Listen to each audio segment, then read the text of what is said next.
Bab 2. Wirausaha rekayasa bidang konversi energi. Perencanaan usaha bidang konversi energi. Sumber energi dalam proses konversi dapat menghasilkan energi listrik yang merupakan salah satu bentuk energi yang terluas dalam pemakaian energi. Proses mendapatkan tenaga listrik ini melalui proses pembangkit listrik dengan metode menggunakan bahan bakar berupa batu bara, minyak bumi, gas, uranium untuk menghasilkan panas. Panas diubah menjadi uap melalui pipa dan turbin, di mana energi panas diubah menjadi energi mekanik. Energi mekanik ini digunakan untuk menjalankan generator yang dapat menghasilkan listrik. Pembangkitan energi listrik dengan menggunakan energi tidak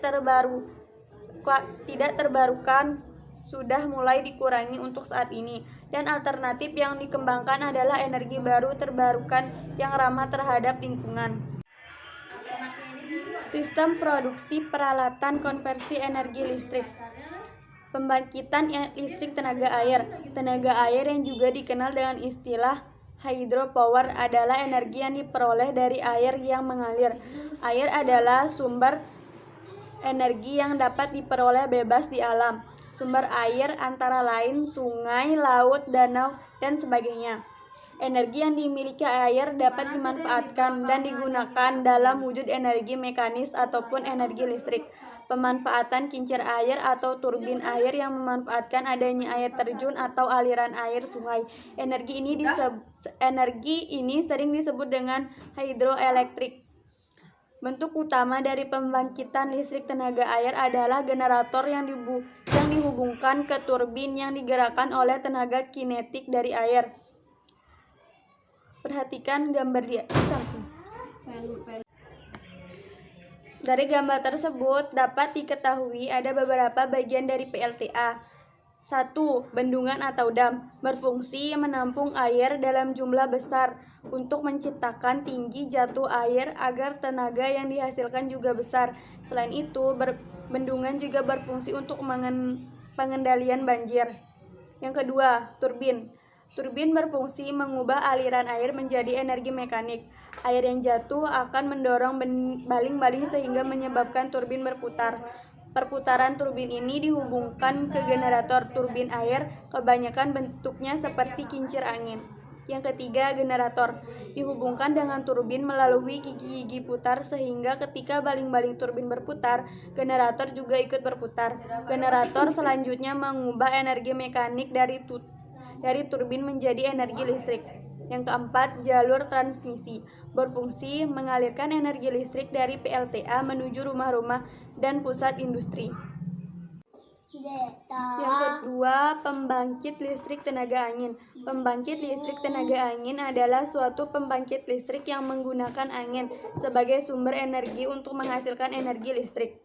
Pembangkit ini dapat mengkonversikan energi angin menjadi energi listrik menggunakan turbin angin atau kincir angin.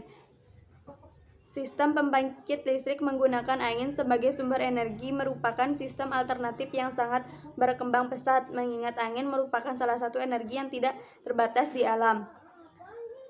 Komponen pada sistem pembangkit listrik angin yaitu 1.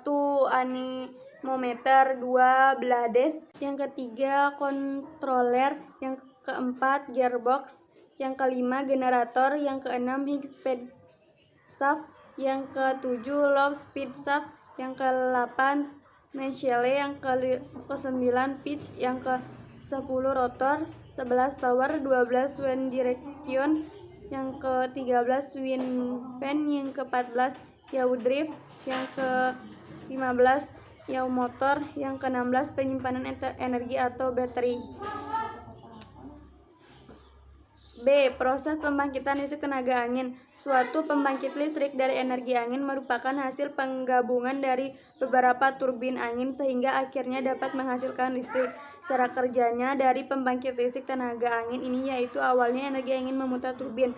Turbin angin bekerja berkebalikan dengan kipas angin.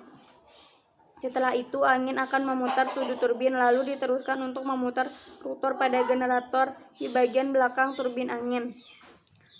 Generator mengubah energi gerak menjadi energi listrik dengan teori medan elektromagnetik, yaitu proses pada generator dipasang dengan material permanen. Setelah itu di sekeliling poros terdapat stator yang bentuk fisisnya adalah kumparan kawat yang membentuk lob. Ketika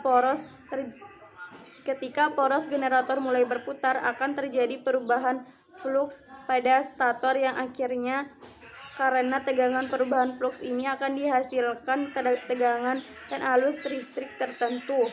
Tegangan dan arus listrik yang dihasilkan disalurkan melalui kabel jaringan listrik untuk akhirnya digunakan oleh masyarakat. Tegangan dan arus listrik yang dihasilkan oleh generator ini berupa AC yang memiliki bentuk gelombang kurang lebih sinusoidal. Energi listrik ini biasanya akan disimpan ke dalam baterai sebelum dapat dimanfaatkan. Dalam mengembangkan energi listrik menggunakan energi alternatif, diperlukan perencanaan yang matang antara lain sebagai berikut. 1. Memahami sumber daya yang dibutuhkan. Sumber daya usaha produk rekayasa bidang konversi energi meliputi 1. Manusia, 2. Uang, 3. Bahan baku, 4. Mesin, 5. Metode, 6. Pasar. 2. Merencanakan administrasi usaha. Administrasi juga memang peranan penting bagi keberhasilan suatu usaha. Administrasi yang matang dan rapi membuat analisis usaha menjadi lebih mudah. Mikrohidro atau yang disebut dengan pembangkit listrik tenaga mikrohidro atau PLTMH adalah suatu pembangkit listrik skala kecil yang menggunakan tenaga air sebagai tenaga penggeraknya, seperti saluran irigasi, sungai, atau air terjun alam dengan cara memanfaatkan tinggi terjunan dan jumlah debit air. Mikrohidro merupakan sebuah istilah yang terdiri dari kata mikro yang berarti kecil dan hidro yang berarti air. Komponen mikrohidro yaitu 1. Sebagai sumber energi, yang kedua, turbin mengonversi energi aliran air menjadi energi putaran mekanis, yang ketiga, generator menghasilkan listrik dari putaran mekanis, yang keempat, saluran pembawa atau headrage. Saluran pembawa mengikuti kontur dari sisi bukit untuk menjadi elevasi dari air yang disalurkan. Yang kelima, panel kontrol. Panel kontrol berfungsi untuk menstabilkan tegangan. Yang keenam, kincir air sebagai penggerak dinamo.